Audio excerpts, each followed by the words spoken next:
Oh yes, the second day of the fourth month, year 2018. Of course, that's the beginning of the second quarter of the year 2018. The year again going away, going into history. You're welcome once again. Daybreak Show, Rock City 101.9 FM, Citizens Forum this morning. Yes, just as many of you there are enjoying your holiday. It's a public holiday here for those of you who wants to go to Galilee or just want to put Galilee in your homes. We will be there for you to also enjoy. Like I said, well, again, I was talking about days and calendars going into history. As it is doing that, we are approaching the 2019 general elections. As I speak, it's definitely less than 12 months away. And in the political calendar, that is just about 12 days, really. If you look at events in Nigeria, some people will say even pre-independent election that gave us independence was not free and fair. There were complaints. People will also remind you or tell you that part of the thing that led to the crisis in the Western House and eventually engulfed the entire Nigeria was also dispute over elections. Who takes what? How do you take it? Well, again, some people will want to praise Atairu Jegal's effort in 2011 and say, yes, so far that's been the best if you look at it from 1999. Some people will also say the June 12 election that never had a result or never had a certificate was or still being adjudged as the best, free and fair in the country. And for sure, to have good leadership, to have an accepted government installed, you must have free, fair, and acceptable election. We've talked about rigging. We talk about antecedents of some politicians who are used to campaign people and then disrupt election, ballot snatching, and other vices on election day. These are black spots that we not been able to completely wipe out of our elections. As we approach 2019, we should begin to look at issues like this. And this is what we'll be feeding you with on this public holiday this morning. How do we have a free, fair, acceptable election in 2019? Dele Ayodo is my name. And I am Toby Joseph. Just like Dele has said, it is very important that we begin to discuss these issues as regards what should be put in place, what are the mechanisms that we must put in place to ensure that we have a free, fair, credible, and acceptable election in 2019. We've been talking about free, fair, credible elections in Nigeria for decades. It was very rife before the 2015 elections. One thing people always say is that you might take a lot of things away from the former president Goodluck Jonathan, but he did a lot as regards strengthening our democratic system, the electoral system, not interfering whatsoever, even in states where elections were held, and even his party lost in those elections. That he did give the former chairman of INEC a free hand to actually make sure that elections in those states were credible. That is how it should be. Well, the presidency has also made such promise, saying that elections in 2019 will be free and fair. And the president is saying he won't interfere in the process. Well, some may say, I don't believe that, because he himself may be contesting or recontesting, as it were. But beyond the political players, there are also issues of security. Oftentimes, especially with the current accusations and allegations that security agents are colluding with criminal elements in the country.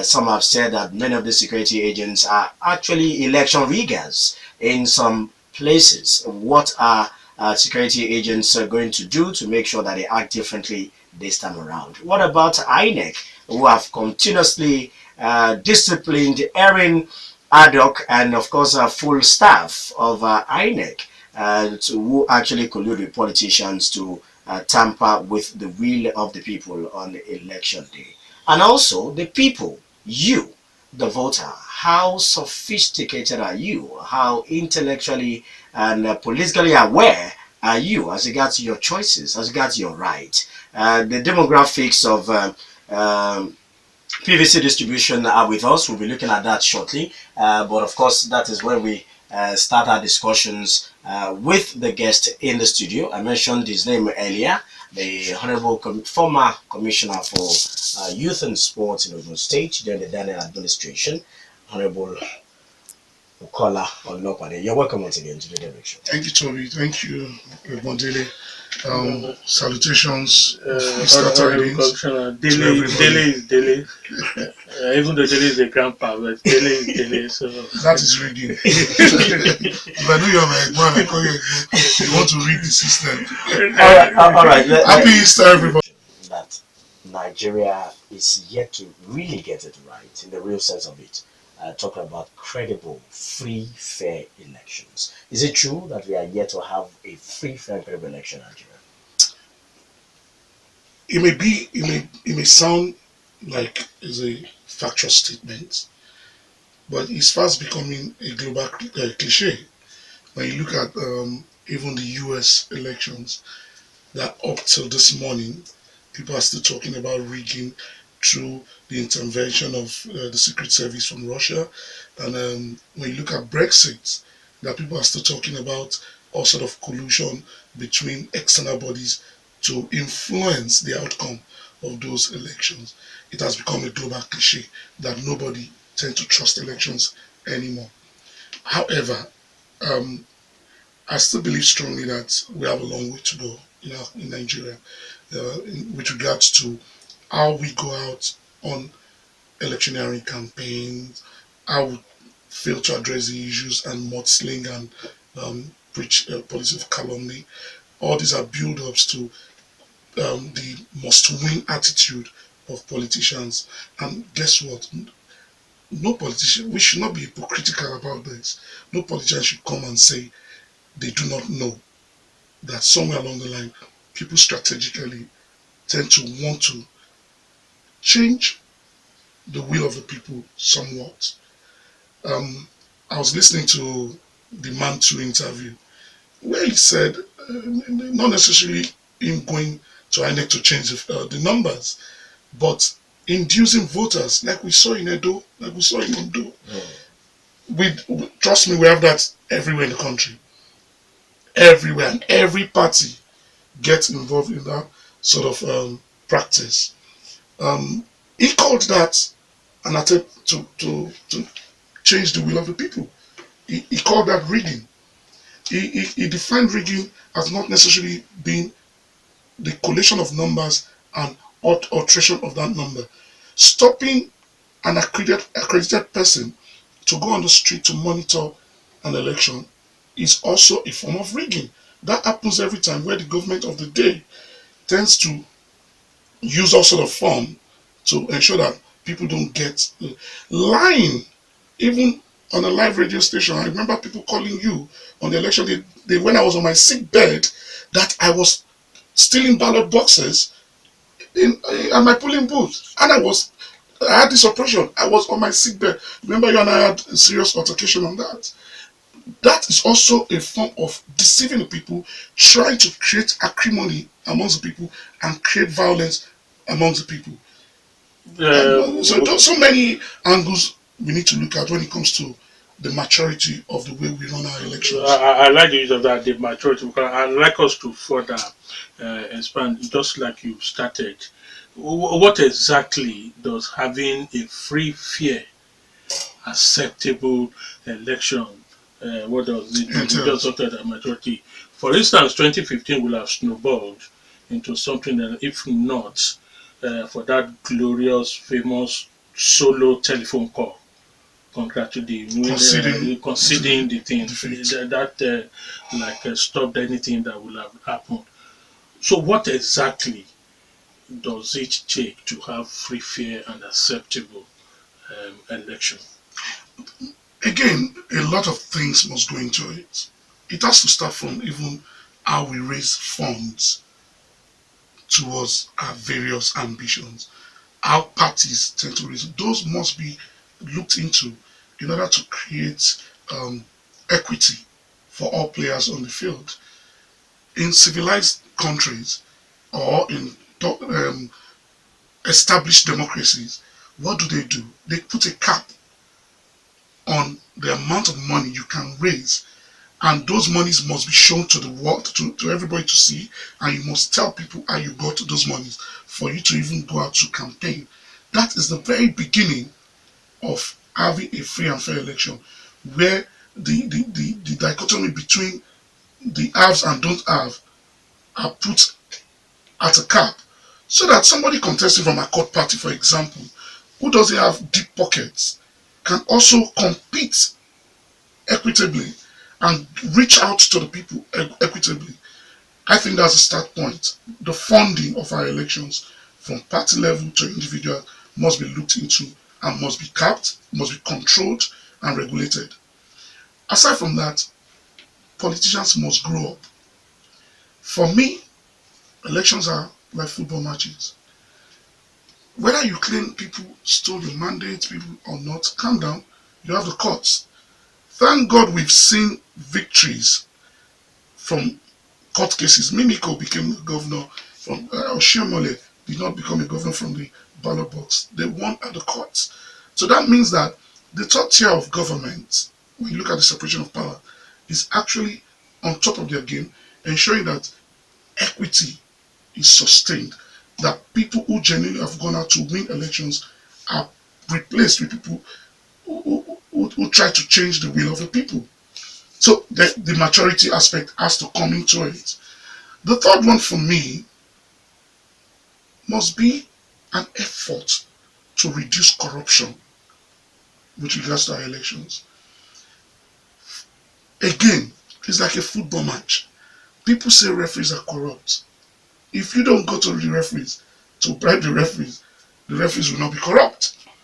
Like I've always preached in the sporting community, please do not, but teams should not induce referees. If you don't induce referees, a referee will not just say, I'm going to support team Dele or team Tobi. He would neutralize the match, create fair play, and everybody will enjoy the football match. And the better team would win and congratulate each other. Politicians must stop corrupting INEC. Whether you like it or not, we do it. We need to stop inducing INEC. We need to stop inducing security. We must give credit to security apparatus of this country. It is so difficult to police or manage elections or politicians, and year in, year out, every election year, you see them doing a wonderful job. Personally, I'm not going to be one of those who criticize the security outfits for our elections. But it must be said that politicians should also stop trying to induce security outfits for them to take sides with them in terms of either pushing people away from the ballot boxes or not allowing people to get to the collation center or intercepting materials. One more question, maybe I'll say right there. Today, if you look at 2011, 2015, the last two elections, some people they want to say the evidence is that ability to change or rig election on the day has been reduced. So many of those things that one used to do on the election day have been taken away. Overvoting, for instance, have been reduced. Then, even though people say underage voting are still prevalent up north, but many of those things have been reduced. But there are two things that are still on. You just talk about the one that is growing now. And if the developed world are battling with it, what do we say about Nigeria? Scientific rigging. And we are approaching technological voting. For technological so we have voting, to be very careful. Which is part of what INEC is trying. So if the developed advanced countries are still fighting it, if it works in quotes, Russia is denying it, but United States, many people in the United States says Russia got involved and all that thing. So if it worked in those areas, how do you think Nigeria can battle those technological style rigging? And then intimidation. on the part of politicians. Yes, you just know, Nigerian politicians have really not changed by my own viewpoint. So how do we stop these two major causes of a crisis in the Again, country? it will be for politicians to come to the table and agree that they want to grow up. We must come to the table and agree that contesting elections is about the people. Going out there to win elections is about truly representing the people and touching lives. It should not be about wanting to get there by at all costs, just to enrich yourself or to be egotistic about who you are. It should be about the people. And once it is about the people, then of course the fear of God will play a role. So it still goes down, it still boils down to maturity. We must ensure that we have a realistic look at what we call elections in this country. And that can only be done when the real stakeholders are prepared for a true change of the system. You spoke about the 2011 and 2015. Look, I am not um, a backward-looking person. I'm a forward-looking person. Once it's done, it's done. But I said earlier on, even if there were issues, the main stakeholders or those who felt their votes were not counted had the opportunity to go to court, and I'm sure a few went. And the court said, looking at it, even through forensic eyes, concluded that those who won and those who did not win. For me, that is done. We must be focused. We must now focus our initiative, our efforts on what you're doing now, on reaching out and educating politicians on how we all must come to the table with a clear sense of maturity to ensure that victories are won genuinely and victories are won because of true representation, that you've been able to convince the people that you are capable of putting one form of change or the other to their life in a productive manner. You may not get there and it will turn out to be a lie. That is for you to know. And again, there's law of karma with things of that nature. Again, you may come back to say you want to contest for something, and the people will say, no, you failed us the last time. We are using our power, the PVC and the votes to vote you out. The people must be given the opportunity to be able to assert that. Now, that takes me to the next issue. Just like you mentioned, the people. The people have the power, no doubt. One of the instruments that highlight that power is the permanent voters card. Yes. That is what INEC is going to accept on election day. As we speak, many of them don't have the voters card. Let me quickly take every one of us through the demographics of the voter card collection across the country. As we speak, the southwest and south and a bit of southeast have the lowest PVC collection rate. As we speak, Lagos alone has 1,401,390 PVCs yet to be collected, abandoned. I hope you get that. Ogun State, for example, has about 426,890 voters card yet to be collected. Few months to an election, a major election for that matter. Oyo State has 647,586 elections, PVCs rather, to be collected. It's a very long list, but if you look at it and compare it with the northern part of the country, is it KB, Zamfara, Katsina, Jigawa, Bauchi, Gombe, Plateau, even Taraba, they have the lowest PVCs abandoned, unconnected, and they have the highest. Kano, for example, has 98% PVC collection rate. The same thing for Katsina, for Kaduna. Now, if you look at that, how would you assess the level of political sophistication of the voter, and of course, their willingness to be part of the system?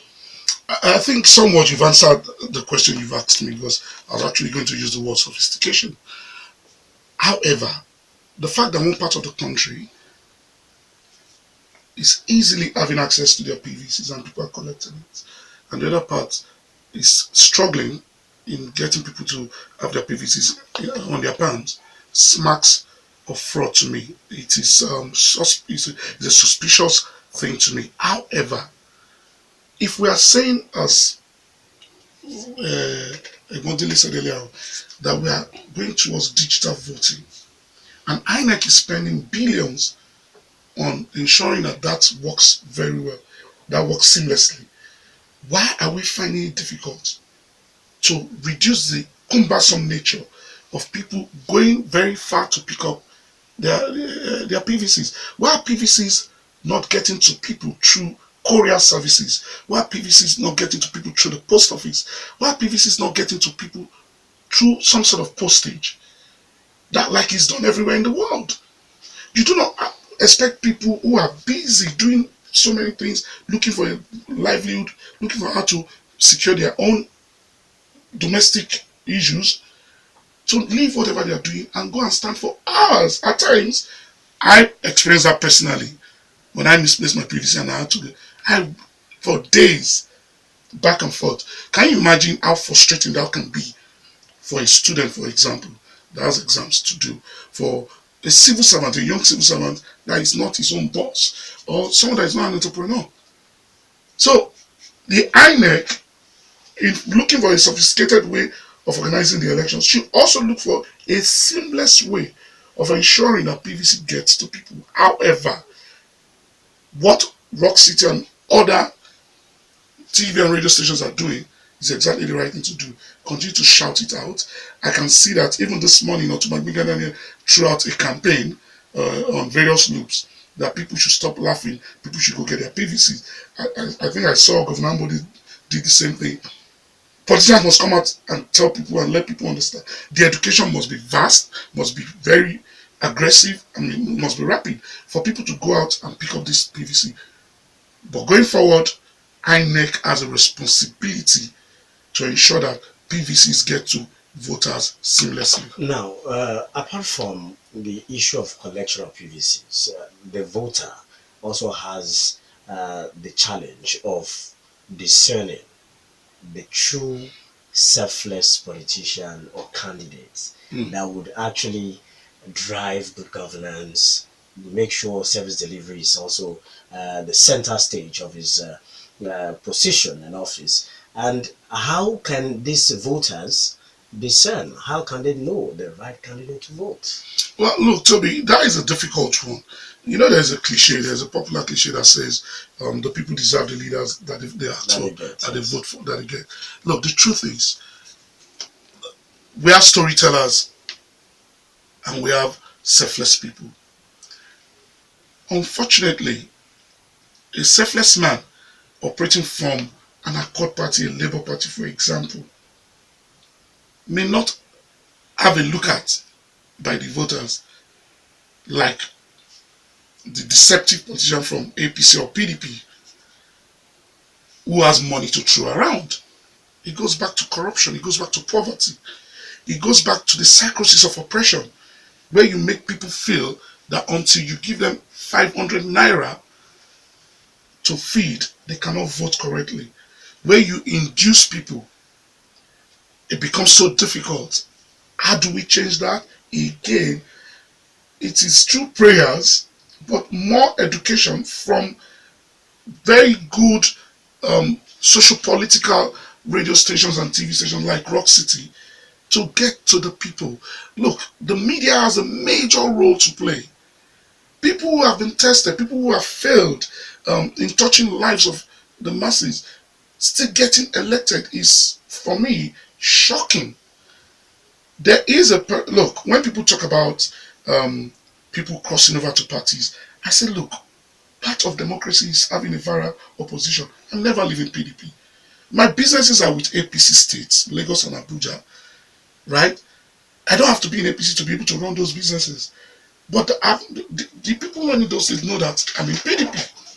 Now, if the opposition are allowed to play their role by picking holes in policies brought about by government, it is extremely important that the media also assist in letting the people have a balanced view of these arguments, especially when election is coming and people who are still in government are contesting again. It is important you let the people have a balanced view. Again, I single out Rock City because when I was in government, there were many times you guys picked holes on our policies, but you will call us to defend the policies and you call opposition to say their bit. And the people said they weren't happy with us anymore in 2011. They voted us out. And that brought Governor Bukola Olopade into to become the governor. Again, that we need to encourage more of that. Give access to people to understand what you are bringing on the table as someone that wants to be elected. Don't just come with the same old storylines. Let us see what you've done before with your life. Let us see what you are bringing new that can touch the lives of people. What are your antecedents? What is new that the government of the day has not done that you want to do in order to help the people? Those things are important for you to be able to discern and decipher those who are selfless. Of course, you are an experienced person in this issue, 8 years in government, and that probably happens before that period. I was talking to some people just this weekend where there was this member of the House of Representatives there, and there was a young man who said to the man himself, the man was trying to be clean and said, look, let me say it the way it was said in Yoruba, there's no way you can be a successful politician, there's no way you can win an election without having the power of violence. That was what the man was saying, the young man saying so that don't come and pretend. If you don't want me to recruit for you or you don't want me to be part of those, you let me know. But I know that there is no successful politician who can come and stand before me. That's what the young man say is absolutely clear. He does not have his own gang. This has been entrenched in Nigerian politics. It is true. Well, I do not know about issue to issue. The truth is, again, we need to mature and grow. There are so many decent people playing politics. So many decent people. To now just come up with a blanket stereotype and say politics is for violent and devilish people, I will not subscribe to that. However, is it true that when people contest for elections and parties, is it true that they have young, unassuming people cluster around them? That is true. Is it true that some are extremely violent to the extent that they allow these young people to be tools in their hands? That is also true. But it is also true that there are so many who have these young people around but ensure that they're only around them for traction, for people that to see that they have a crowd and they are well controlled and these people are not allowed to unleash terror anywhere. Unfortunately for us as a people, again, poverty is has a very contributory factor to all of this. When you have young men for 5,000, 1,000 naira who scream, but again, that does not cut across board. You and I were talking about a decent politician earlier on. I don't want to mention his name. He's not in my party, he's in the other party that all three of us paid so much respect to for his man, the way he does things, even out there, you know. But we came to a conclusion also that he's unfit to be governor, so I won't mention him. But he's a gentleman, we all agreed. And if you follow that gentleman's career, you would have noticed that nowhere has violence been associated with him. But on the flip, when you look at some of his associates, look, you're talking to the man that has a record as being accused as the most violent politician Ogun State has ever seen. Thank God, time and years and history has vindicated me. My brother contested in 2015, not one person was slapped. So you are referring to yourself Who? Ozogula. Uh, Are we here to pretend not to be truthful? no. I was vilified. I was Okay. called names. I was called all sort of names. But guess what? My biggest achievement in life, my I say it anyway. My biggest achievement in life is the fact that I took so many violent young people off the street and reshaped their lives. They are in the civil service today. They are captains of industries. They are doing businesses and they are successful. But guess what? I'm enjoying it. Every time I go to London now, people like Lastborn, they come with big bags of shopping. I'm enjoying. These are kids I took off the streets, to repair their lives. So Tiraband of will go and do. Now, But it is not true that every politician. is a devil. No, that's not Or true. you have to be devilish or a killer to be part of You it. you have to be strong-willed, resolute. You have to be your resilient level has to be very high because it's an extremely difficult terrain to play in. Where you are surrounded by people who tomorrow can backstab you, you have to be on alert and extremely careful. Where tomorrow you wake up in the morning and you see a pot in front of your house. That happened to me. You have to be prayerful. You have to be close to God. And all of these can be very stressful things for people to do. But to talk about issue, Could you say can you say categorically that is why so many technocrats and professionals who mean well are scared or running away from joining politics? I get confused when people talk about technocrats getting scared and what's the meaning of a tech? Who is a technocrat? You know, before I came into politics and became a commissioner, I was a technocrat. I had my profession, I had my business. After government, what am I doing? I even delved out of law to now create a profession out of sports. The most successful sport business today in this country is owned by me. To God be the glory. So who is a technocrat? Who is a politician? Look, once you delve into the field and you say you are contesting, you're a politician. What's his name? The present commissioner for commerce, Ashiru. Mm. He dresses well, cute man. When he dresses, you think he's out of Vogue magazine. He's technical, used to work in the bank, and he wants to be governor. He's a politician. GNI, very articulate, first class student, Fine looking. fine looking man. He's a politician. Yai, chartered accountant. Articulate. We are politicians. We should stop smearing politics by saying technocrats are involved in politics. The governor, Bukola Olopade, is a chartered accountant. Benga Daniel, engineer. Chief Oshoba, astute journalist. Who has ruled Ogun State politically that was not a technocrat? All right, now let us look at this point raised by Dr. Kunle Ashimi on our WhatsApp loop. He said, there is no art to tell the mind's construction from the face, making alluding to Shakespeare. Nigerians are largely one, too lazy to find out the background of the politician who presents himself for office. Two, they are too blinded by tribe, clan, or religion to care about the bad pedigree of the politician. And three, our journalists are not empowered enough to do expose on our politicians. These three factors makes it difficult for people to make reasonable decisions. So, I think Dr. Ashimi, yes. Dr. Ashimi is spot on. I said it earlier.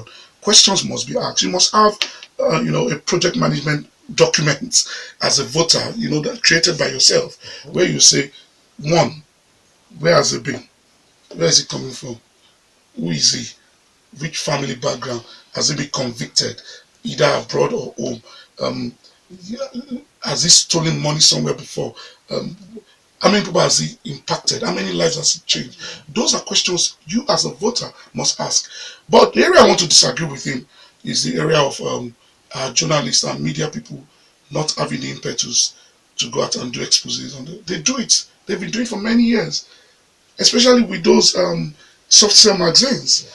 They've been doing it for many. The question is, are they doing it again with genuine intentions, or are they being induced to write and pour vitriolics on individuals, ignoring the fact that they can also help the electorate to actually pitch very good stories that shows that this person that wants to be governor at a time had a mental issue and was in hospital. Has he been cured of his mental illness? Not to say that mental illness is a bad thing, but to say that we need to check all of these things. Again, lies that are told before elections, do we fact check them as journalists? It is the job of journalists to be able to fact check. If you say, at so I did something, it is the job for the journalist to say, sir, we checked that and it is not true. Can you please come defend yourself and explain to us what you meant by A, B, C, or D? With all of that, the people would have access to information to be able to ascertain what they want to do with their votes. But today, what do we see? We see a trickle-down system of voting. How many individuals have won elections on their own pedigree and what is sold to the people? Once the first election is done, say Baba. The next election, you are voting Amusu just because it's APC. The next election, you are voting Suraju just because APC. Trickle down.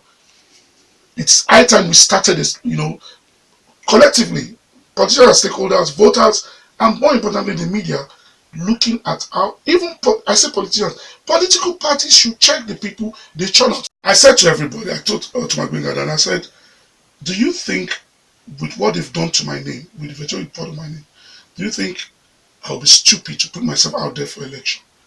I'm not a stupid man, irrespective of what people tend to spread. I'm a very intelligent man. I give myself that credit and I pride myself on that. And I'm a realist. I said the people of Abeokuta are not ready for my name yet. Let them have another 5-6 years to understand that I did a wonderful job for the people of Ogun State.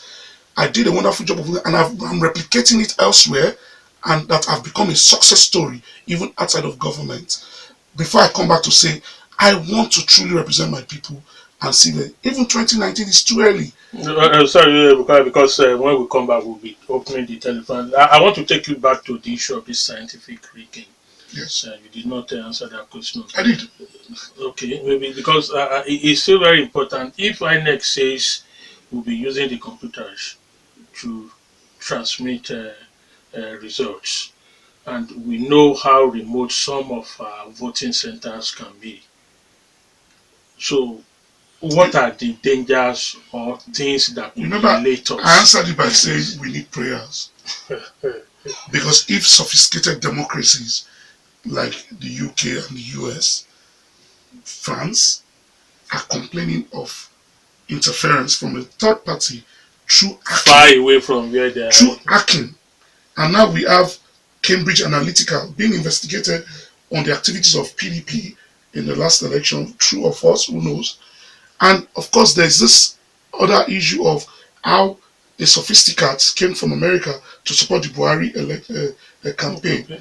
And all other sort of cliches like the CIA wanted Buhari, the MI6 wanted, those things. If we have all of those things already, and we want to start digital voting, where through hacking, numbers can be tampered with. And trust me, we have some of the most sophisticated IT boys and girls in this country. Then all we need is prayer. All right, yes, all we need is prayer.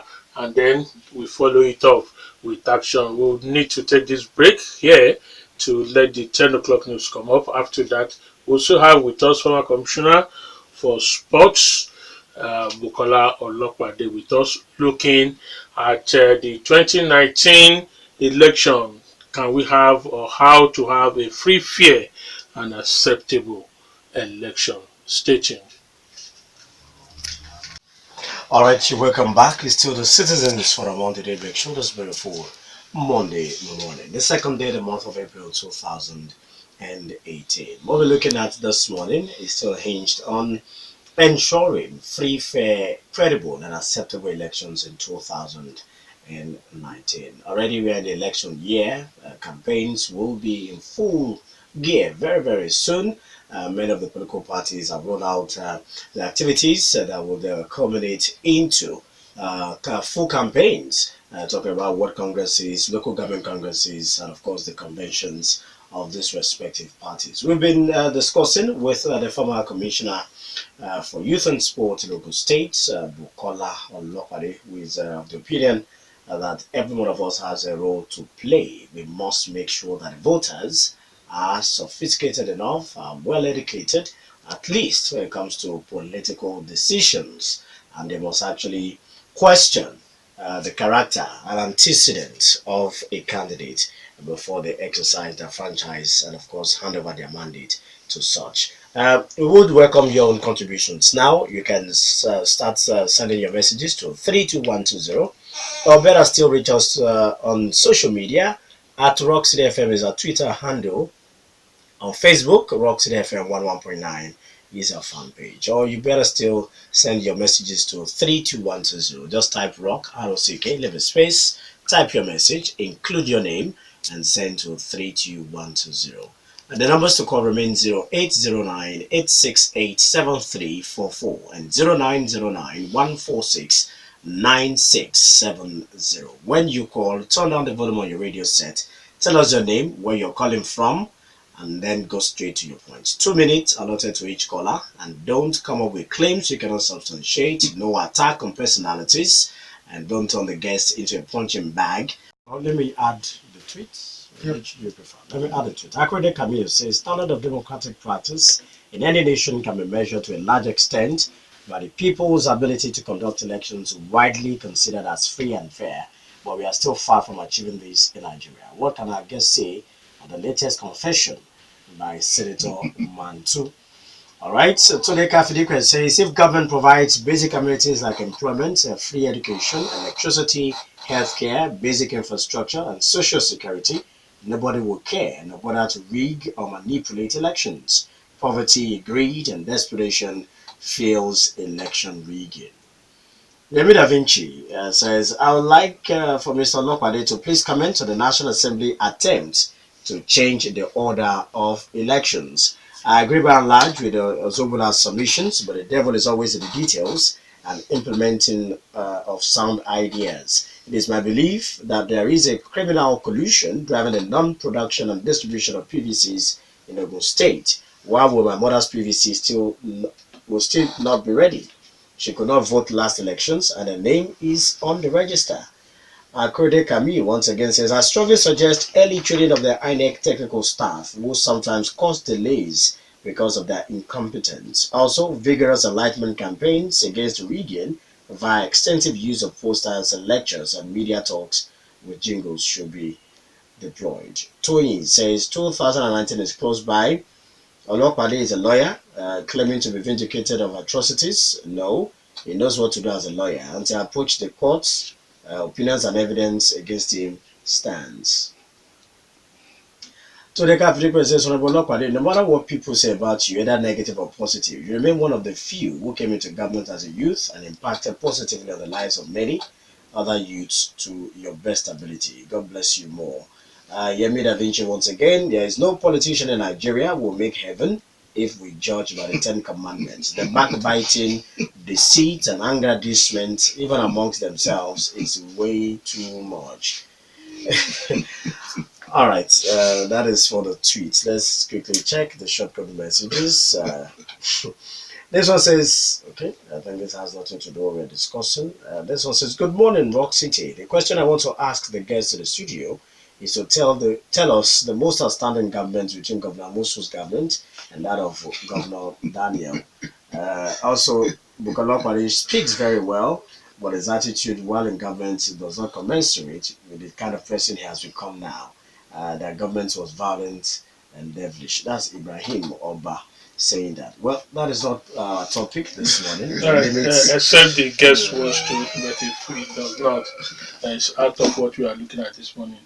Okay, All right, reactions. Well, I mean, starting with the last comment, of course, the OGD government was by far better than the Muslim government, but that is not what we are discussing today. We have a better date to discuss that and for me to elucidate on what I mean by that. But just to answer the question,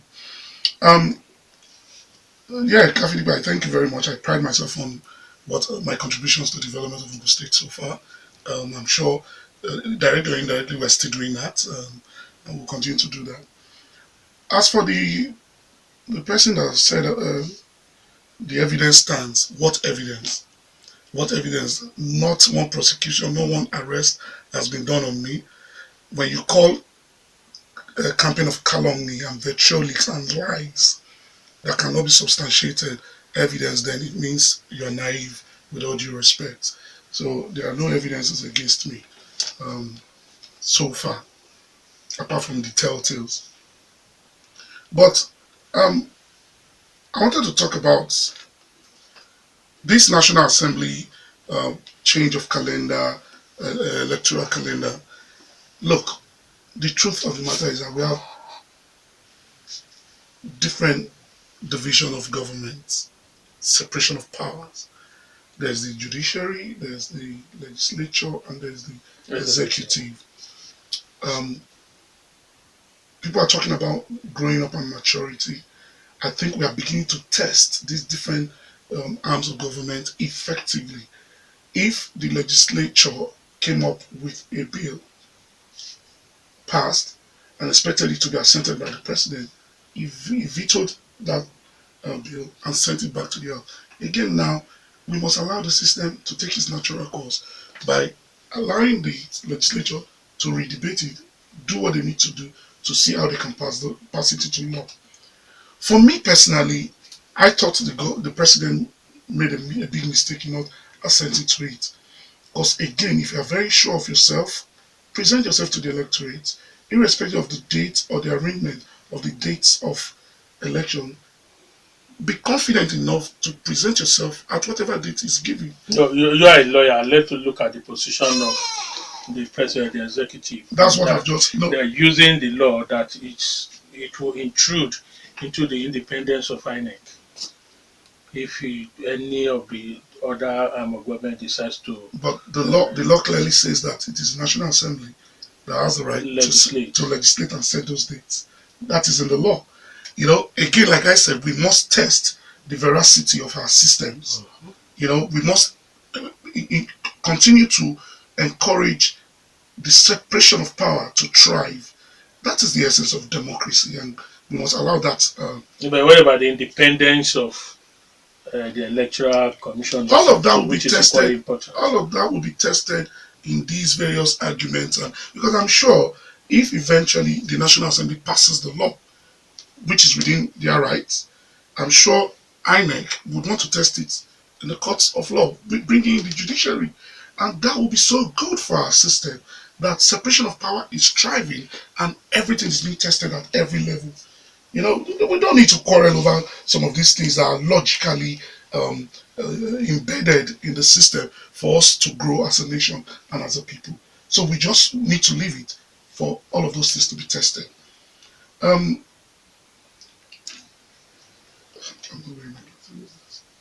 That's poverty. Oh yeah, I agree totally that poverty is a major issue. And that if you have employment and not saying that nobody will be talking about election rigging. It's simply because Nigerians are poor. Oh, okay, Mantu. Well, somebody asked earlier on if we have if rigging is criminal in Nigeria. Look, for me, Mantu admitted on TV that he rigged the election. Though, as far as I'm concerned, he redefined it as not manipulating numbers, but paying INEC, which is corruption, which is bribery, yes. Inducement, and is against the penal code of this country. Why is Mantu still out there? Why is he not being arrested? Mantu should be arrested. Let's test the veracity of the electoral laws. Mantu should be arrested and prosecuted, and if possible, sent to jail. That was a confession. Now, if the prosecutors, if the national prosecutor from the DPP in Abuja now decides that because he confessed on TV, he says he's a born-again Christian, we want to give him, we want to be lenient with him, we let it go. But let it be shown that actions were taken to stop a criminal mind who has come out to confess his criminality. So that it will serve as deterrent to others. This is a very good example of what we need to do. I agree with Ola Animashan totally. Again, if you listen to me very well, you notice that I did not say going digital was wrong. I think it's the way forward, and I totally agree with it. I only said we need prayers for it to be more effective, for it to determine the will of the people. But I totally agree with you. It is the way forward. Failure is routine in a man's life, in a human being's life. If we fail on it once, it doesn't mean we should stop it. We must continue to improve on it and get it to the level where we all can be proud as Nigerians to say our elections are free and fair, and the will of the people is always at the forefront of various elections. So, Alani Masha, I agree with you totally. I've spoken about criminality and election rigging. I noticed that the young man was very angry.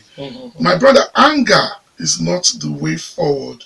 The way forward is for you to also galvanize your friends, your brothers, your sisters, your comrades, galvanize them towards ensuring that elections after voting are counted effectively, freely, and fairly.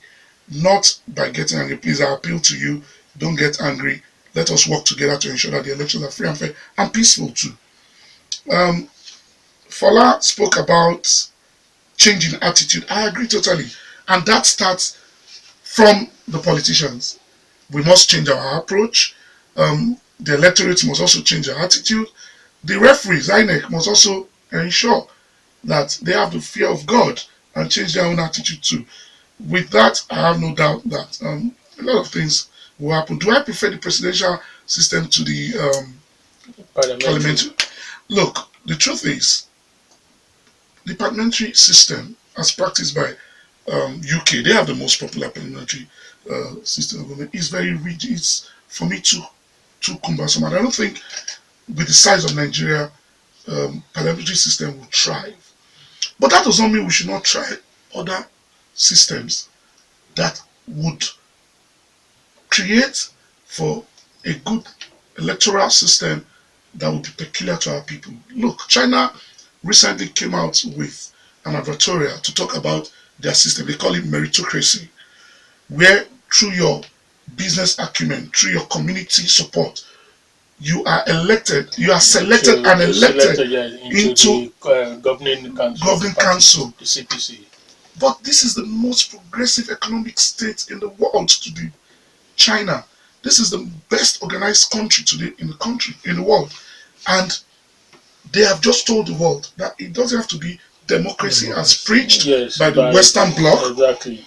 It's our homegrown democracy. And they called it meritocracy. When I saw that advert, I thought, wow. And it does make sense. From your local government, from your street, they start to watch what you've done.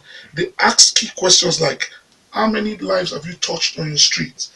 How many people have you helped to grow? How many educational facilities have you supported? How many sporting activities have you supported? They move on to your local level. They check. They move on to your state level. It is only when you have a good record of having supported the community that you are now called to be a part of government. And they call it selection and election. But it's working. So in going forward in future, maybe not now, Nigeria needs to start looking at our own system that can work for us. Yes, the presidential system you may think is expensive. It's about the people. Even if we have a parliamentary system where people will still be corrupt and still want to enrich themselves, we'll still have the same problem of stealing by access to office. So it is the attitude of our people that must change.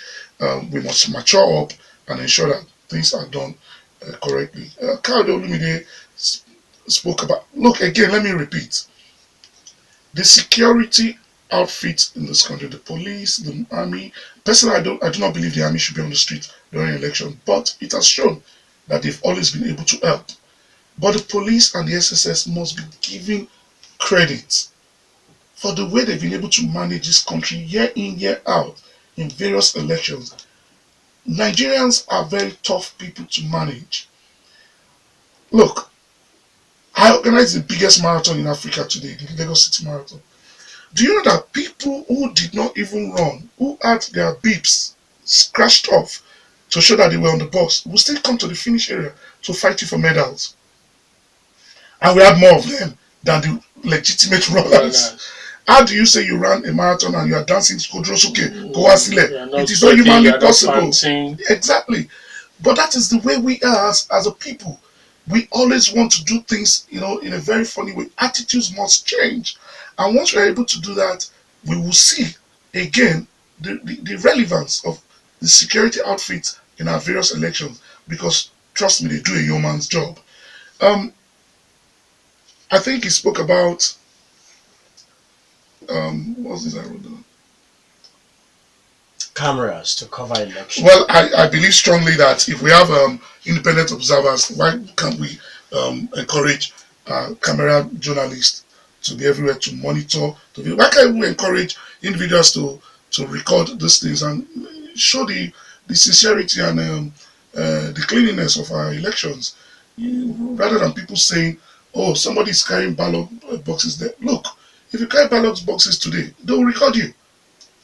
People should be given the right to have their cameras around the election area so that, again, bad people don't spread lies about innocent people. I gave you the example of 2015 where I was on the sick bed and people were phoning into Rock City to say right now in Ward 2, in Adaton, in Car Wash, the former commissioner has led people to go and steal the ballot box. I had to phone in to say, Toby, I'm on my sick bed. So those are the things we need to look into. All right, let's take more calls. Uh, Let me quickly add tweets and messages and then you react. Tony tweeted this. Talk is easy and sweet, however, it is the practice in Africa. Leaders here should talk, but it is always opposite when given the opportunity. I think tested and failed hands should not be given the chance to deceive Nigerians. The invisible handle sent in that. How is Nigeria's political ideology any different from the Chinese, especially now that Mr. Xi Jinping has been crowned? All right, so that is then. Yemi Da Vinci says, "Oh, I think I took that earlier. I talked about politicians not making heaven. Uh, they have more. Okay." Sir, Ozobula, sir, do you think restructuring the country can help in having freer and fairer elections? That's a Yemi Da Vinci. okay, you can take your reactions. Let's take your reaction. I'll be honest, the jury is still out for me personally on the issue of restructuring. I've not, I've looked at the issues, I've, argued the issues within me, but I have not been able to convince myself or as to which side I am on that debate. Um, I think it's more complex than the way people are positing it. I don't care whether we have restructuring or not. Some of the things we still see in terms of primordial sentiments, even amongst us as Yorubas, some of the um, terrible things we do to one another has not convinced me. Just as, again, I look at the other side of the argument and I'm still not convinced. So the jury is still out for me on that. Please just spare me not to even talk about that. Suffice to say that if attitudes change, corruption is tackled effectively, not um, in a partisan way, effectively, then yes, some of these arguments that have been elucidated by people can now start to manifest in the way we run our country. Um, Tunde Omolalo. Tunde Tomalaolu, I said it earlier and I agree with you totally. There is voters apathy. There is the reluctance of people to go and stand in the sun and the rain and wait for voters' cards that are not forthcoming. Hence, I suggested that the INEC must look for a more sophisticated way of ensuring people get hold of their PVCs. And again, he said it is pre-rigging strategies. And I said it earlier, and I said it's marks of fraud. If, without blaming one particular institution or person, why is it easy for you to get people to register and it's difficult for you to give people the apparatus with which they can vote? I felt bad when the young man said he's never been registered once because even to find the area for him to register is difficult.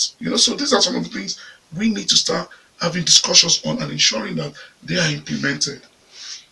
Issa spoke about, yeah, I mean, it's the same thing we've been saying. No, it was Issa that spoke about, that called it pre-election rigging, you know, and I totally agree. Um, Big Daddy, almost in the same line. You know, why are people not getting their PVC? There is lamentation in the land. People are asking for. Look, Nigerians have come to the realization that they are the power holders when it comes to elections, and you can see there's an anxiety, there's a curiosity, there's an anxiousness for people to want to go out this time around 2019 to vote for their choice candidate or party. That is the essence of democracy. If these PVCs are not getting to people, it is a major, major failure on the part of INEC. And as I said earlier, failure is routine in everybody's life. It doesn't mean INEC cannot sit back and re-strategize and see how these PVCs can get to people. Bottom line, we put this blame on the table of INEC, not even the electorate. Yeah, so do we have some messages there? All right, Bora Paul, sent in the street now. Mr. Olopade, continue your good work. You have said the truth about credible election in Nigeria. Thank you. God bless you. Thank you. Now, Mr. Olakilani, yes. Yes, I agree. People have been impoverished, and the poverty. Citizens cannot challenge government. And Mr. Olakilani, if you remember at the beginning of this program, I called it psychosis of oppression. It is a strategic way of beating the people down so that they do not realize their rights. Are politicians opportunists? Mr. Olakilani, Mr. Onola Koshuleye, I don't know if it's Chief Onola Koshuleye, Dr. Onola Koshuleye said 15 years ago in one summit that I attended that where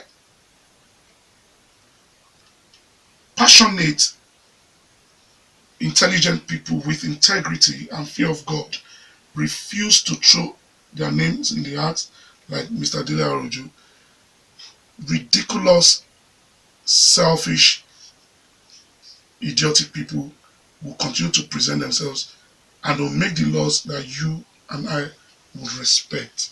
The onus is on you to come out and be part of this one way or the other, either through voting out the opportunist that you're talking about or presenting yourself as someone that is God-fearing that can change the system. But to call everybody opportunist, I do not agree with you, sir. All right, it is on that note that we recorded today on the show this morning. We appreciate every one of you, those who sat down patiently and enjoyed the show, just listening, and those who called, those who sent messages, those who tweeted. Tomorrow is another day on the show. We say happy Easter. I want to appreciate you also. Thank you, Toby. It's always a pleasure. Thank you, Rock City, for what you're doing for Ogun State and Nigeria. God bless you. All right, my name is Tobi Joseph. Have a wonderful day.